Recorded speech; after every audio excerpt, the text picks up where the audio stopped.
student. Today we will all be learning about the catabolism of amino acid.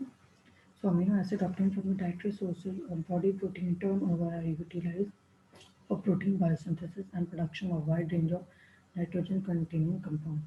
Most of the amino groups are metabolized in the liver. Some of the ammonia that is generated is recycled and used in a variety of biosynthetic process. The effect of transamination reaction is to collect the amino groups from many different amino acids in the form of only one, namely L-glutamate. Features of this reaction: it is a reversible reaction. Use of transaminase enzyme site is liver, kidney, brain, and heart. All transaminase enzyme require peroxyl phosphate coenzyme derived from vitamin B6 in process of transamination. Amino acid react with enzyme-bound complex of Schiff-base type complex, which yields keto acid and pyridoxamine phosphate. The pyridoxamine phosphate then react with the second keto acid to produce similar enzyme-bound Schiff-base complex, which then decomposes, forming second new amino acid and regenerate pyridoxal phosphate. This alpha-ketoglutarate plus amino acid give L-glutamate and alpha-keto acids. Then comes the deamination. The removal of amino group from the amino acid as NH3 is deamination, in which ammonia liberates occur for urea synthesis. Deamination may be either oxidative or non-oxidation. Oxidative deamination is the liberation of free ammonia from the amino group of amino acid coupled with oxidation. This takes bile in liver and muscle. The purpose of oxidative deamination is to provide NH3 for urea synthesis. Keto acid that may be oxidized to generate energy or serve as a precursor for glucose and fat synthesis. The glutamate serves as collection center for amino groups. Glutamate rapidly undergo oxidative deamination catalyzed by glutamate dehydrogenase to liberate ammonia.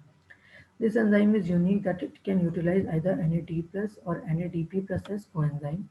Conversion of glutamate to alpha-glutatase occurs through the formation of an intermediate alpha-aminoglutarase, glutamate (GDH), alpha-aminoglutatase, and then next it converts into alpha-ketoglutarate, in which glutamate converted to alpha-ketoglutarate with liberation of ammonia.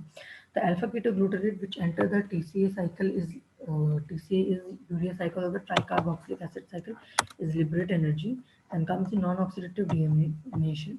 The amino acid can be determined to liberate NH3 without undergoing oxidation. Amino acid dehydrate threonine homoserine is converted into in the presence of dehydratase, respective alpha keto acid and ammonia is being released. Amino acid desulfurate, sulfur amino acid, namely cysteine and homocysteine, undergo deamination coupled with desulfurization to give keto acid.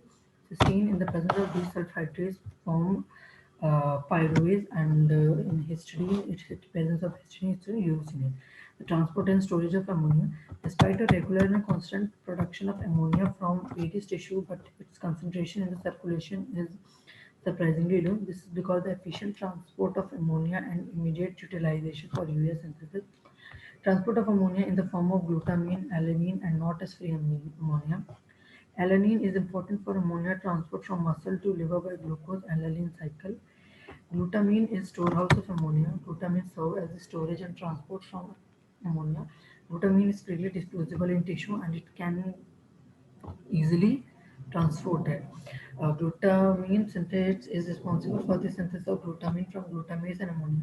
This reaction is unidirectional, required ATP.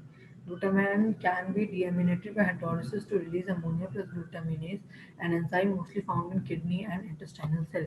And thus the glutamase changes into glutamine and ATP changes into ADP plus amino acid, and thus glutamine changes to glutamase in the presence of glutaminase, and what is be converted into ammonia. Thank you.